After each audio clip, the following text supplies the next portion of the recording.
Line گھر پر آئے تو کیا ہوا تھا؟ بہار الانوار جلد نمبر 53. فقالت وہی باقیہ، یہ حدیث ہے 60-70 صفحے کی، جس میں مختلف ائمہ کے مختلف مسائل ہیں. شہزادی نے کہا فقالت وہی باقیہ، شہزادی بہت گریہ فرما رہی تھی.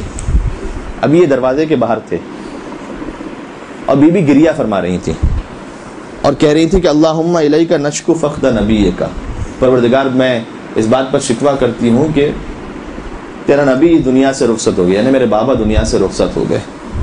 وَإِرْتِدَادِ أُمَّتِهِ عَلَيْنَا، امت ہم سے مرتد ہو گئی، اس نے منہ موڑ لیا ہم سے، امت نے ہم سے منہ موڑ لیا.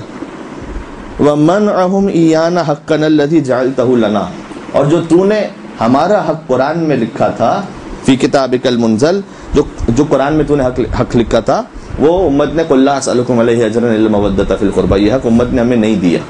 بی بی شکوہ کر رہی تھی. لعین نے کہا دعی عنکی یا فاطمہ ہو مقاتل النساء، بہت سخت ہے یہ جملہ. آپ کبھی جیسے کسی کو جھڑک کے کہتے نا چپ ہو جاؤ، عورتوں والی باتیں کر، یہ اس کا ترجمہ کیا ہے؟ اس نے بی بی سے کیا کہا؟ بی بی شکوہ کر رہی تھی اور فریاد کر رہی.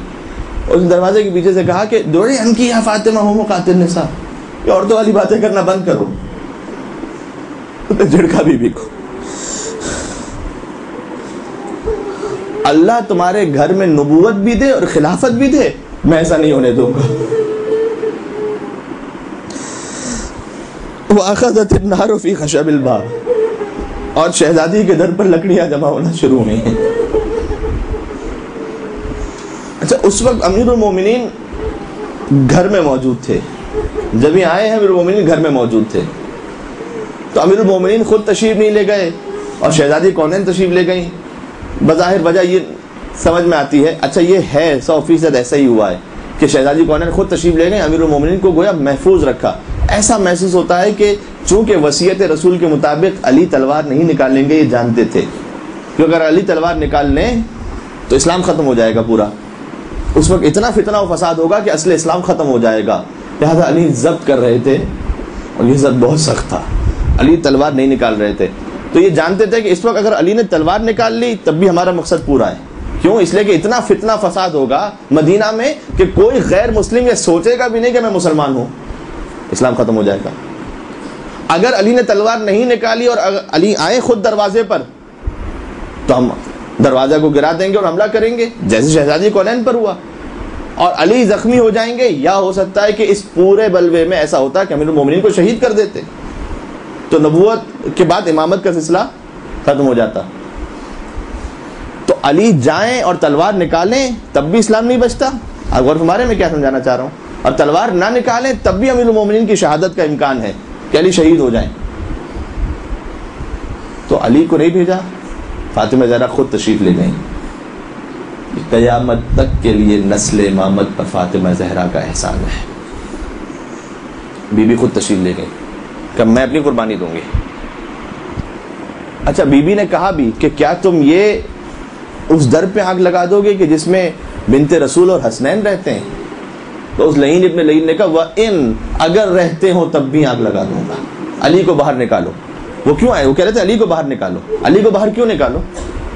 علی کو باہر اس لیے نکالو کہ ہم علی سے بیعت لینا چاہتے ہیں. ٹھیک ہے، علی سے بیعت کیوں لینا چاہتے ہیں؟ مدینہ میں کتنے لوگوں نے بیعت کر لی تھی؟ فقط مخصوص افراد تھے جنہوں نے بیعت نہیں کی تھی. علی کے ساتھ 6-7 لوگ تھے بس. کہ جب تک علی بیعت نہ کرے اس وقت تک ہماری حکومت مذہبی طور پر اس کی بنیاد ہی کھوکھلی ہے بالکل، جب تک علی بیعت نہ کرے.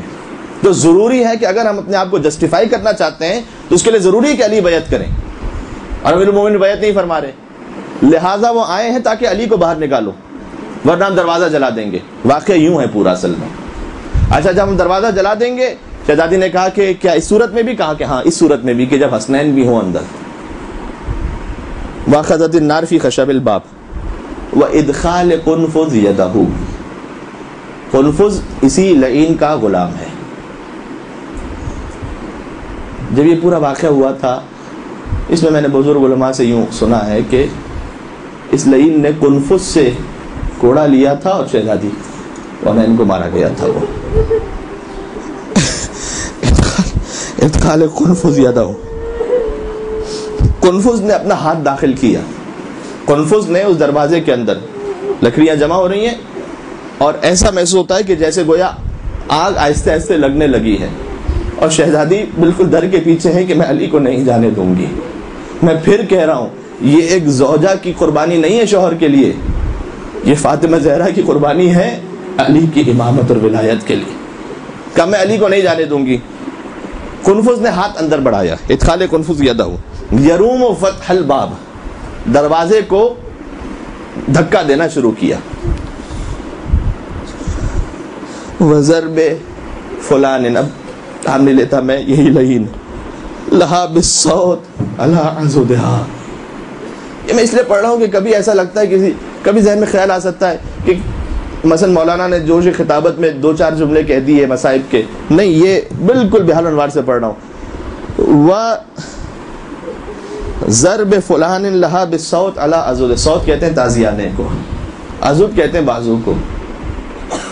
اس لعین نے بازو فاطمہ زہرا پہ تازیانہ مارا۔ آپ اس پورے منظر کو سوچ سکتے ہیں کیا کیفیت ہوگی؟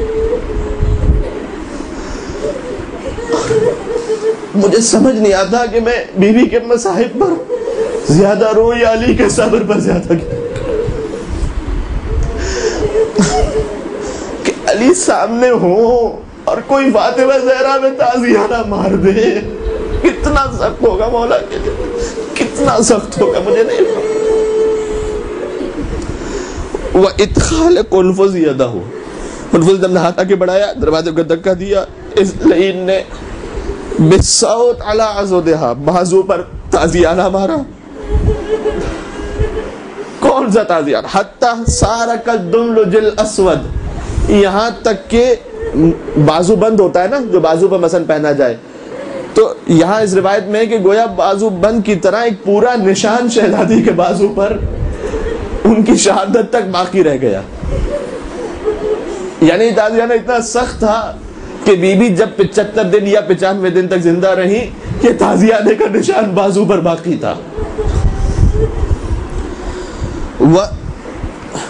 اب آپ سوچ رہے ہیں آگ بھی لگ رہی ہے اور قنفذ نے ہاتھ اندر بڑھایا ہوا ہے۔ کسی نے مولا امیر المومنین سے پوچھا تھا، دوسری خلافت کے زمانے میں ہر ایک کا وظیفہ تھوڑا تھوڑا کم کیا گیا تھا، قنفذ کا وظیفہ باقی تھا، تو کسی نے مولا سے پوچھا مولا قنفذ کا وظیفہ کیوں باقی ہے؟ تو کہا یہ اس ایک تازیانے کا انعام تھا جو بازو فاطمہ زہرا پہ مارا گیا تھا۔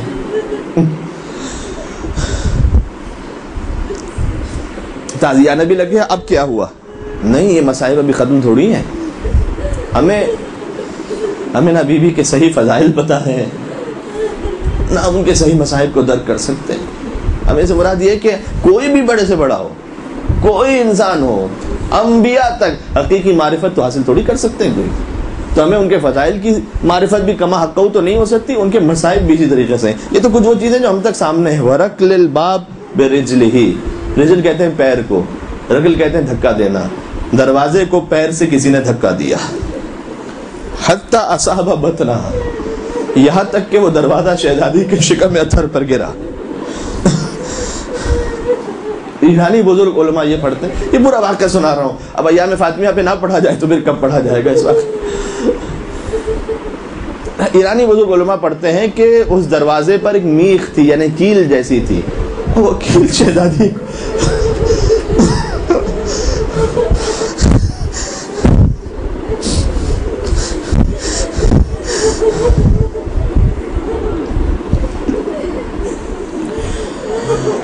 دروازہ گرا،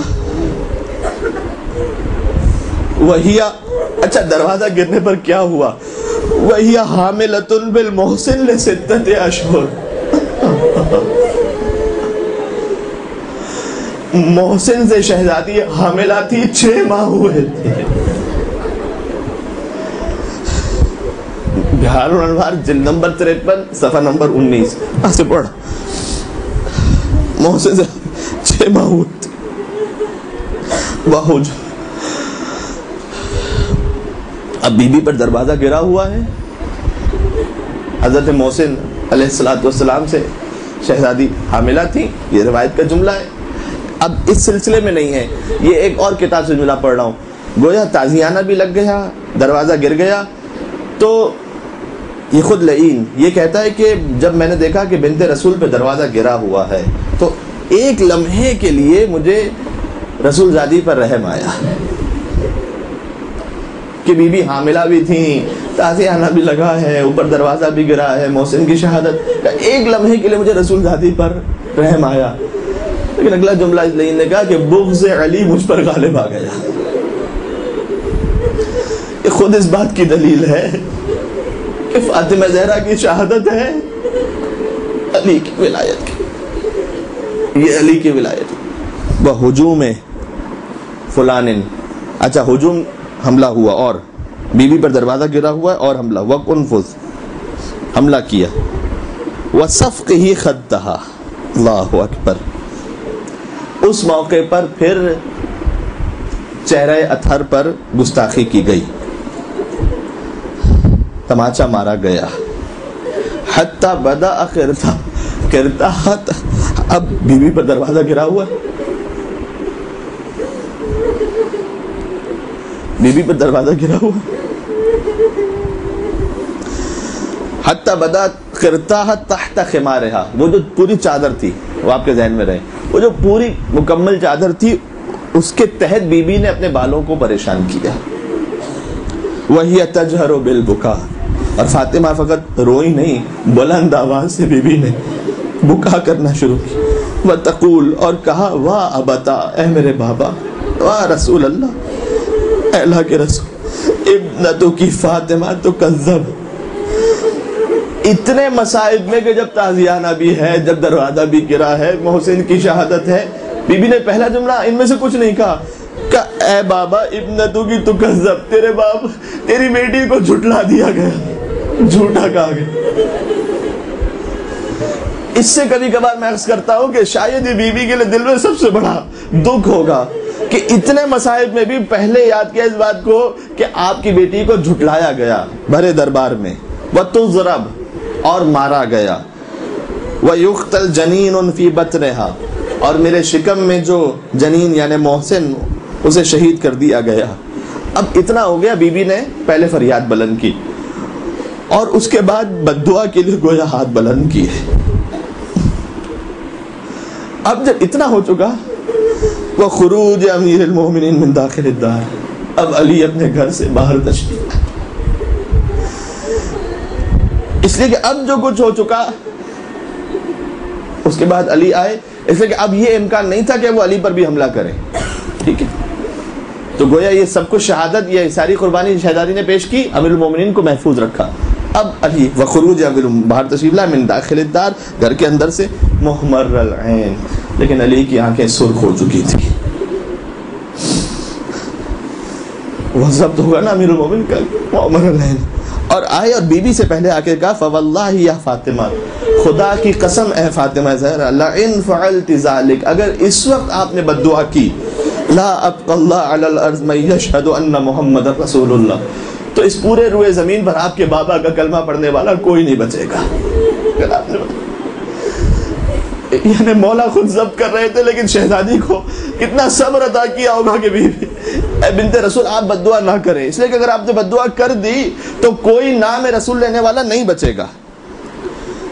اور خالی نام رسول لینے والا نہیں، ولا موسیٰ، نہ موسیٰ بچیں گے، ولا عیسیٰ، ولا ابراہیم، ولا نوح، ولا آدم، کوئی باقی نہیں بچے گا. ولا دابۃ تمشی علی الارض، نہ زمین پر چلنے والا کوئی بچے گا. ولا طائرا فی السماء، نہ آسمان پر اڑنے والا بچے گا. ثم قال، اس کے بعد مولا علی نے کہا، اس شخص اس لعین سے کہا، لک الویل من یومک ھذا، آج کے بعد تیرے لیے ہمیشہ کی تباہی اور بربادی ہے. اخرج قبل ان اشہر سیفی، اب یہاں سے چلا جائے اس سے پہلے کہ اب تلوار نکال لو. خود یہ جملہ امیر مومن کیا بتلانا چاہ رہے ہیں؟ یعنی اب ضبط کا وہ عالم ہے کہ کہیں ایسا نہ ہو کہ اب تلوار نکال لو، اب چلا جا. اور جو امیر المومنین نے اس غیظ و غضب کے حال میں کہا کہ اب میں تلوار نکالوں گا، اب چلا جا، تو یہ ہجوم واپس پلٹا. جیسے تھوڑا سا واپس پلٹا، صاح امیر المومنین بفضہ، مولا امیر المومنین نے فضہ کو بلایا اور کہا یا فضہ